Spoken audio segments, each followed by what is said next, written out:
Heartbeat Alaska would like to thank the following sponsors for making our show possible. Brown's Electric. Thank you, Brown's Electric, for your generous support. Heartbeat Alaska is also brought to you by Frontier Flying Service. Thank you, Frontier, for getting Heartbeat Alaska airborne.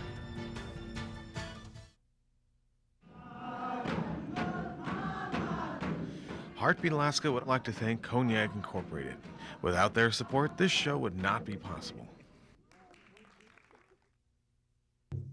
Heartbeat Alaska is also brought to you by Comtech Business Systems Incorporated and by the Maniluk Association, providing health and social services to residents of Northwest Alaska for over 30 years. Heartbeat Alaska is also brought to you by Ed's Kasilov Seafoods. 1, 2, 3, 4, let's go. It's Heartbeat. It's a fabulous show. Alaska. Hi, Heartbeat Alaska. It's Heartbeat. Alaska. Pull up a chair and enjoy the show. Hear it from Sitka to Barrow. Gather around for Jeannie's show. It's the Aleut, the Indian, and the Eskimo. It's the Aleut, the Indian, and the Eskimo. Welcome one, welcome all.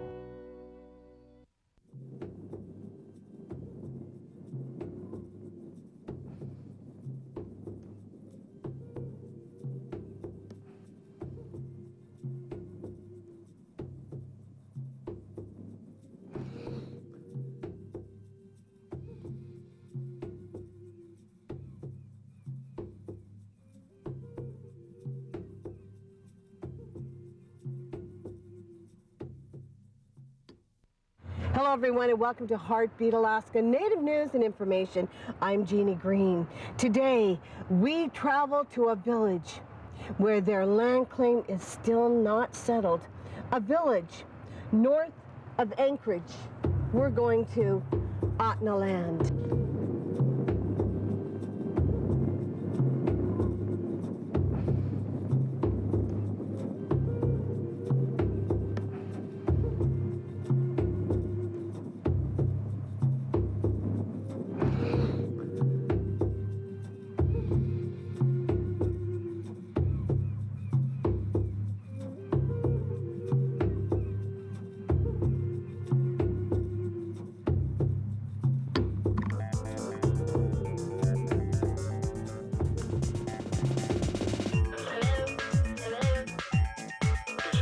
Our people have relied on this fishery for thousands of years.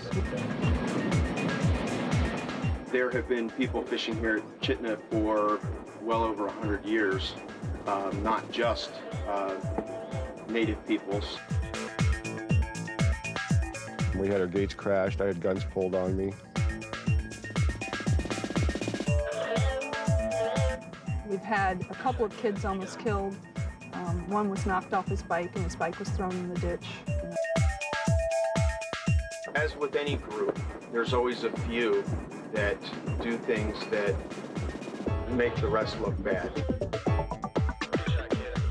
Quite a few other native elders had camps. Camps got shot up, their fish wheels cut loose, pretty much just ran off the property.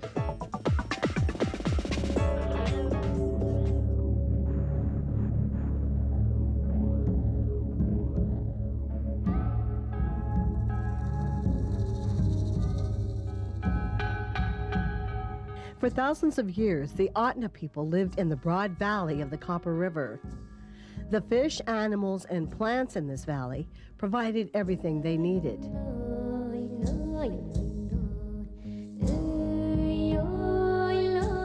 The natives here made use of the copper they found in the Wrangell Mountains. By the early 1900s, word of the huge copper deposits in the area was out, and a railroad was going in. By 1938, over $100 million worth of ore had been extracted. The mine and the railroad were both abandoned when the ore was gone. The village of Chitina went from a bustling town full of miners to a quiet backwater filled with ghosts. Millie. In 1959, the federal government quietly transferred the railroad right-of-way to the state to be used as a future highway. I don't know, like I said, what year the railroad came, but that's when it became a road. So that's why I think the ancestors have the right-of-way, because they were here way before the railroad. Could you see that real well, that cabin over there? Meet Billy and Millie Buck. Like many Ahtna people, they have a fish camp on the Copper River near Chitina. Camps like this used to be more common around Chitina, but just about the time the old railroad became a highway, dipnet fishing was beginning to become popular. The same Copper River salmon that fed the Ahtna people for millennia was now becoming famous. Unfortunately, so were some of the best fishing spots. When Kitty Johns and quite a few other native elders had camps down throughout O'Brien and Healy and Escalita camp there. We had different fish wheels up and down that river. Different elder families had spots there, and back in the late 60s, their camps got shot up, their fish wheels cut loose, pretty much just ran off the property. And that's when the fisheries all came in and started. Though they were catching the same fish, these new fishermen were very different from the Ahtna people. Our people have relied on this fishery, and it's been a mainstay of our food for thousands of years. I don't think they rely on it as much as we do. I'm not saying that they don't use it and that it's not important to them. It is, but it doesn't have the same customary traditions as the Ahtna people. The trespassers make us very angry because they dirty our lands. There's tissue paper all over the place. There's guns being drawn. There's fish being taken and guts are left on the bank to rot and smell. When we cut our fish, we even use the backbone.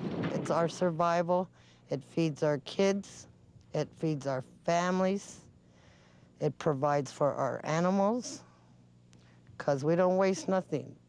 In 1971, the Alaska Native Land Claims Settlement Act gave the Ahtna people title to thousands of acres along the Copper River, including those great fishing spots.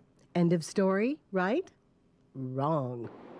The dipnetters were determined to find a way to the river, and they did.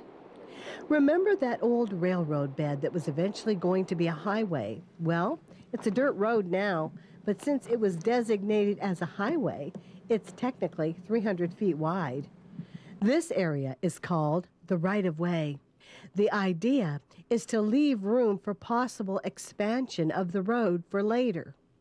As the road, now called O'Brien Creek Road, snakes its way south from town along the river, that 300-foot right-of-way sometimes goes right to the river. And there's one more exception to the land claims of the Ahtna and Chitina Native Corporations. In Alaska, most waterways big enough for a boat are called navigable and are open to the public. The area open to the public includes everything below the mean high water mark. To put it simply, the beaches and gravel bars alongside the river are also open to the public.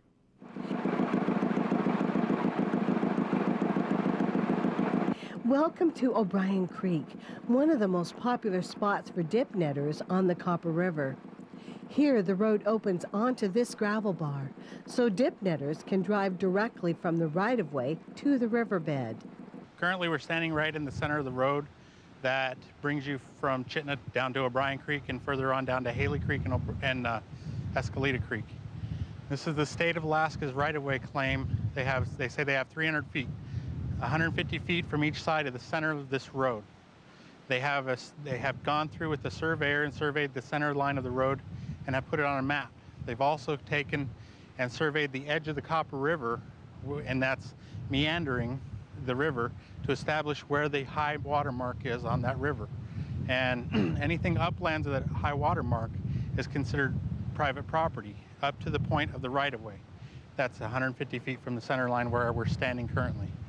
An average person can just estimate distance. The average footstep for a human being of an average height, about 5 foot 10 inches tall or so. The average footstep is about 3 feet long. So just taking and estimating 150 feet being approximately 50 steps. What I'm going to do here is I'm going to take from this point, pace off 50 steps, pardon me, and go a couple extra steps and show you where the line is outside of the right-of-way. 1. Joe Hart spent years working for the Chitina and Ahtna tribes. He sees a big problem these dipnetters seem to be unaware of. 49, 50. This is approximately 150 feet from that point where we started at. And if we were to take just an extra step or two just to make sure we're over that line, we are currently standing on private property. This is Chitina Native Corporation land, and the same thing can be done at Escalita Creek and at Haley Creek. All of these people in all of these vehicles behind us are trespassing at this point. They do not have the private property owner's permission to be here. So who cares if a few people park their cars here to go fishing? Oh, yeah. The people who call Chitina home care. We love to see the fishermen, we love to see the tourists, but you have to watch out for people who are driving down from down from Fairbanks to Chitina after working all day, and they're tired, and then they get here and usually party some and dip for their fish, and when they get their limit, or they get their fill of their beer, then they hop in their trucks and drive back up. And sometimes they're pulling campers. A lot of time they're pulling boats, and they're exhausted, and they're very dangerous, and they almost never recognize our signs. We've had a couple of kids almost killed. One was knocked off his bike, and his bike was thrown in the ditch. And if they'd recognize and respect the law and go 30 miles an hour or slower, then it would be better. The location with the fishermen is they all set up camps down there with campfires, and we have nothing but dry woods that for miles. And all the wind blows in our direction towards Chitina, which is a bad scenario. If there's ever a fire that gets out of hand on that side, it's going to blow right through here. And that's what we're afraid of. Every year there's more and more coming. They're bringing more and more four-wheelers, more and more boats, but they're leaving more and more trash behind. So why not just post no trespassing signs? Everybody says, we don't see no signs.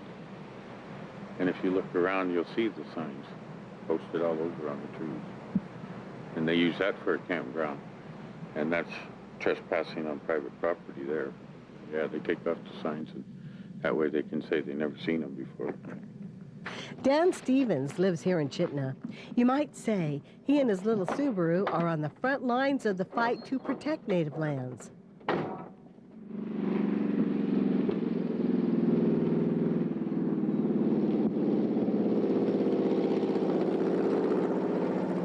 We went with him to meet some of the people who come here every year to dip net for Copper River salmon. We're at O'Brien Creek.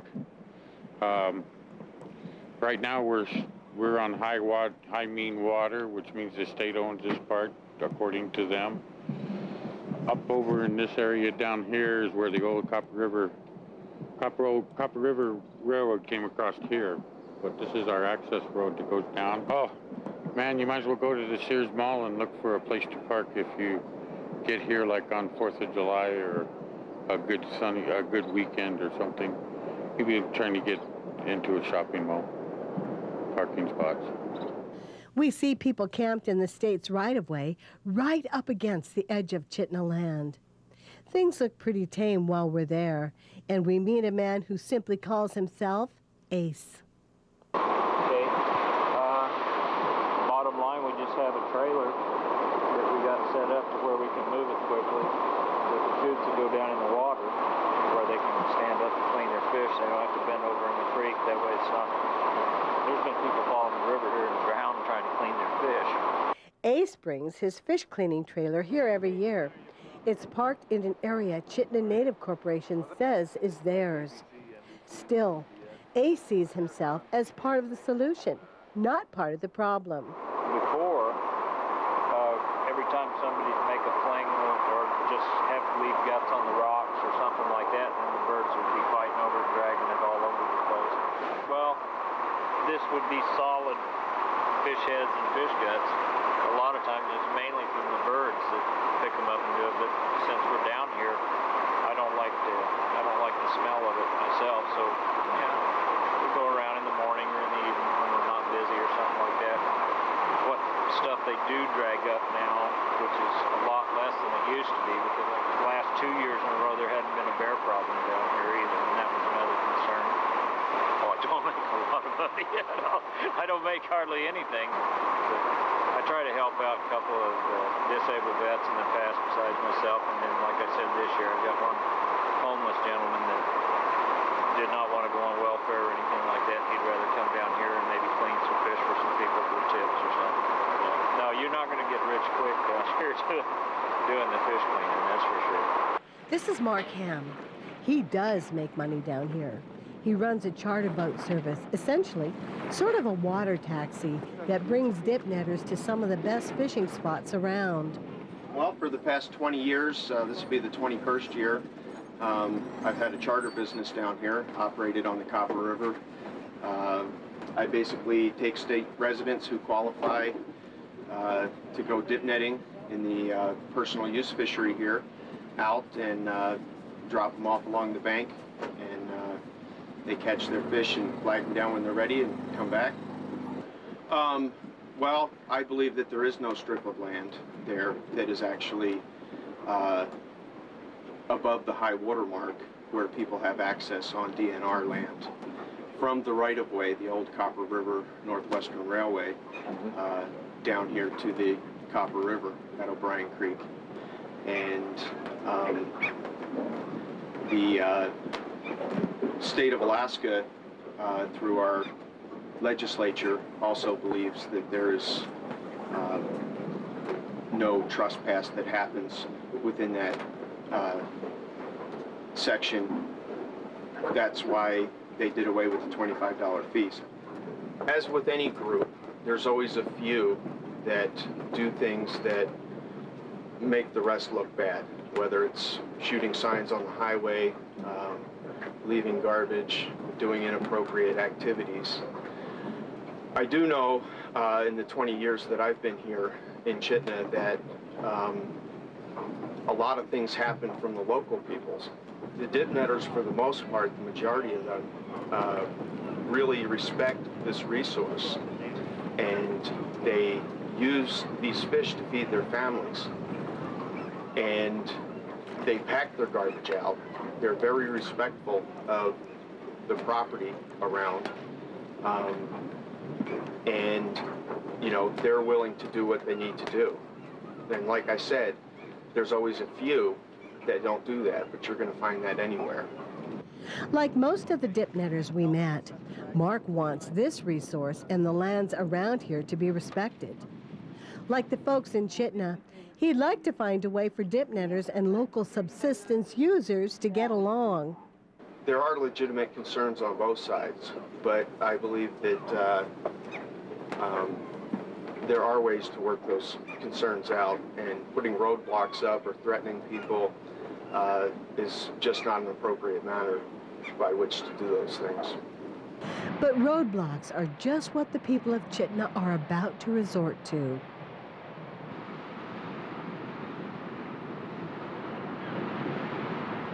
So what would happen if the Chitina Native Corporation simply blocked off their property at O'Brien Creek? For years, a portion of O'Brien Creek Road crossed Chitina land, and after many years of watching trespassers go by, the villagers decided to do something about it. Back in 1985 and 86, the Chitina Native Corporation did block O'Brien Creek Road. They put up a gate and charged the public $15 a person or $25 per family to cross their land. David Finnesand recalls working at the gate.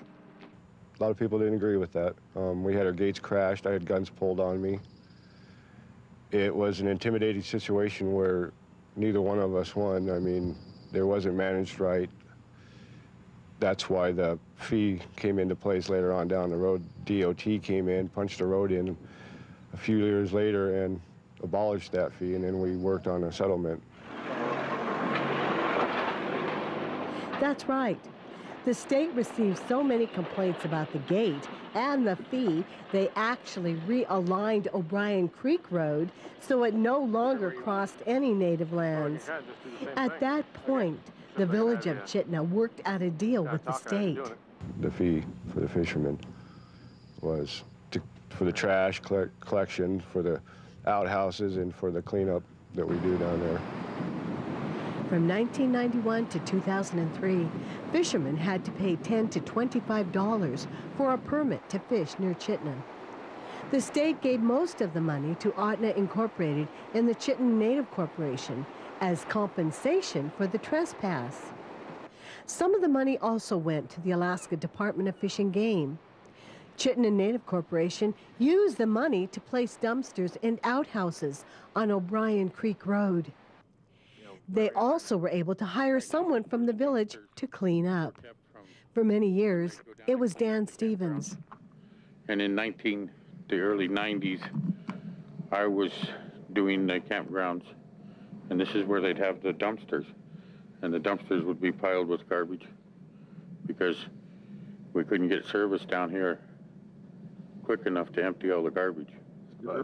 No, it wasn't really a great situation, but it was better because we were able to pay someone to go up and down the street here and pick up the garbage that the people had just left on the sides of the roads. In 2003, the state paid $100,000 to resurvey the O'Brien Creek Road's right-of-way, hoping to settle the dispute. And in 2004, they stopped collecting the fee from fishermen, and instead, the state took over the trash pickup and outhouses. It took them until late June to get them in place. So now Chitina is receiving no compensation for trespass, yet, as we saw, there are people trespassing. So what choices does Chitina have? Well, if there's a trespass issue and we call the troopers, there's not a lot they can do for it. They want to know how serious the incident is, whether it's a life-threatening incident or not. You know, like I said, I've had guns pulled on me. We've reported that. I'd never seen a trooper that day, so I couldn't tell you. Apparently he didn't shoot me, so it wasn't a serious matter. Well, we've gone through all of the processes that we've seen in front of us, testified to the legislature, both House and Senate. We've talked to the Dipnet Association. We've gone to the Board of Fish. We've asked them for assistance on all of this. We've talked to the Fish and Game. We've talked to the Commissioner of DOT. We've talked to the Commissioner of Fish and Game. And everyone that's involved, we've talked to them on several occasions. When we put up the barricade and we block public access by vehicle down here and by foot, they're going to start a floodgate of complaints over why can't I go down to O'Brien Creek and do the dip netting that I'm used to? Why is that? And then they're going to have to be educated. Another shot of O'Brien Creek. Private property, no trespassing, posted by CNC. Just in time for the July 4th weekend, Chitina did put up barricades around their land, blocking off most of the O'Brien Creek area. These chunks of concrete did greatly reduce trespassing. As for Mark, he lost around half of his summer business.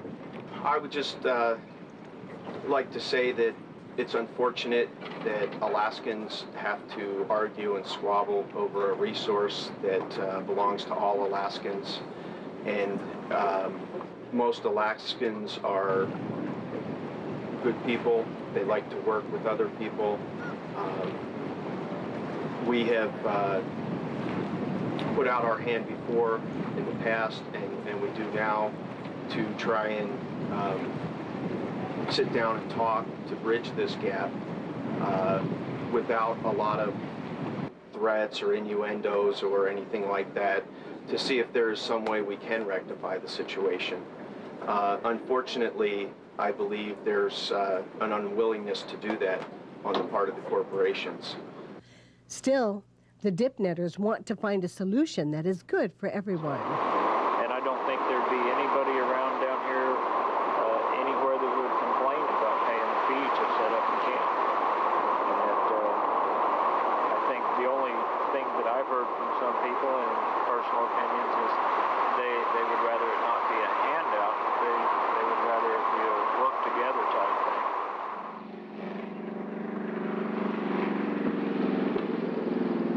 Remember Dan Stevens and his trusty Subaru? He worked very hard to create this. When the Chitina Native Corporation decided to open an RV park, Dan Stevens got out his tools and went to work. Our water for now. And these are the first customers. Dan is hoping that this will relieve some of the crowding around O'Brien Creek and other areas. But it's also much more. This little patch of land could mark a shift in the way Chitina deals with the influx of thousands of fishermen each summer. Folks around here will watch this place carefully to see if the dipnet fishery could be a boost to Chitina's economy instead of a strain.